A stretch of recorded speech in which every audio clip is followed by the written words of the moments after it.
But one of the biggest issues that I decided to research is what happens when all the fuel that we use now to create energy and electricity for our everyday lives runs out?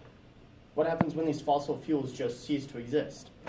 Well, there's a lot of different things that we can do, such as alternative energy sources. And these can include things like solar panels, wind turbines, thermal energy sources, nuclear fusion reactors, and wave energy. These are all different things that are being used today to create energy where to try to help cut down on pollution and also reserve as much fossil fuel that we can so we don't run out anytime soon. But what can these alternative energy sources do? Well, they can power pretty much anything. They can power homes, which solar panels in California are doing right now, powering over 300,000 homes in different parts of California. They also power office buildings and schools. These alternative energy sources can help us in our everyday lives, not only cutting back on pollution, but also having a reliable and sustainable energy source that won't run out. And what would this be replacing? Well, of course, coal mines, oil rigs, coal refinery plants, and power plants. And these all cause pollution in our everyday lives. They are destroying our ozone layer and creating too much CO2 in our atmosphere. So using alternative energy sources not only will solve our energy crisis needs, but also our pollution needs as well.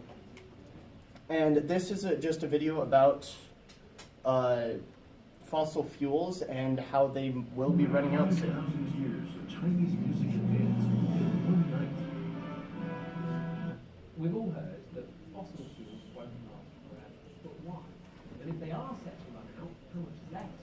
When will that happen? To dig to the bottom of this one, we first need a quick refresher on how fossil fuels are created. Sadly, no, they're not mostly dead dinosaurs. We all know how fossil fuels are made, right? So we can skip all that. That's They lived around 340 million years. We don't see the first dinosaurs until around about 230 around. And because it had been accumulating for a long time, initially there was a lot.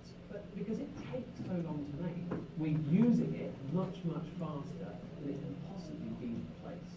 This means that there is effectively a fixed amount of fuel on Earth, and we're using it. So, yes, fossil fuels are going to run out, but what is left, and when will that happen? Well, we can fairly easily tally up what's known as our proven resources, the supplies that we know the locations of, and we think we have a good chance of getting to. In their statistical review of world energy, BP estimated that the world had just over 1,700 billion proven barrels of oil in 2014. That's enough to meet 52.5 years of global production. They also estimated just over 187 trillion cubic meters of natural gas. That's enough for 54 years. Then 891,531 million tons of coal, enough for a whopping 110 years of global production. But there's also the stuff that we know about, can't reach, but think we might be able to get to someday. Hard figures on that are, understandably, tougher to come by. But oil and gas consulting firm Rystad Energy estimates total probable global oil reserves at 2,092 billion barrels, enough for about 17 years.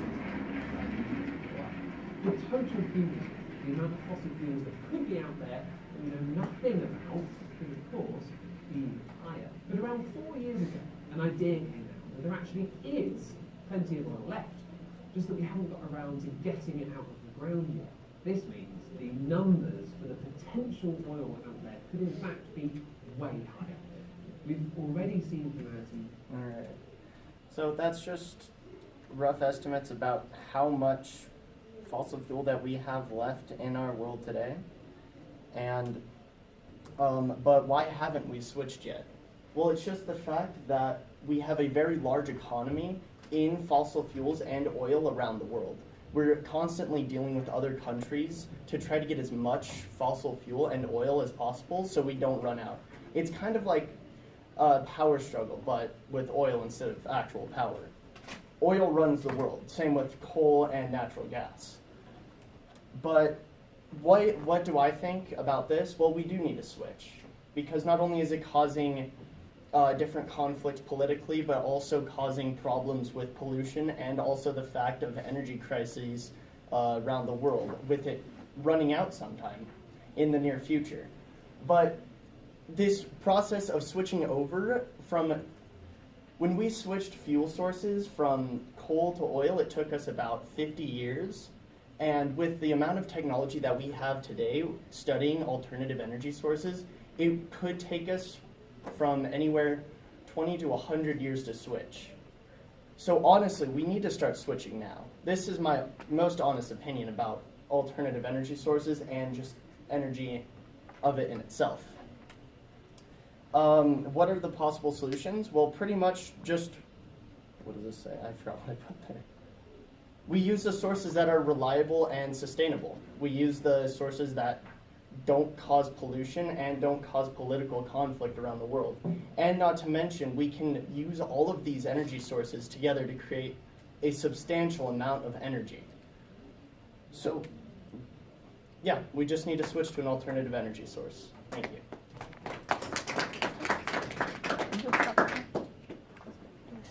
I saw your hand first.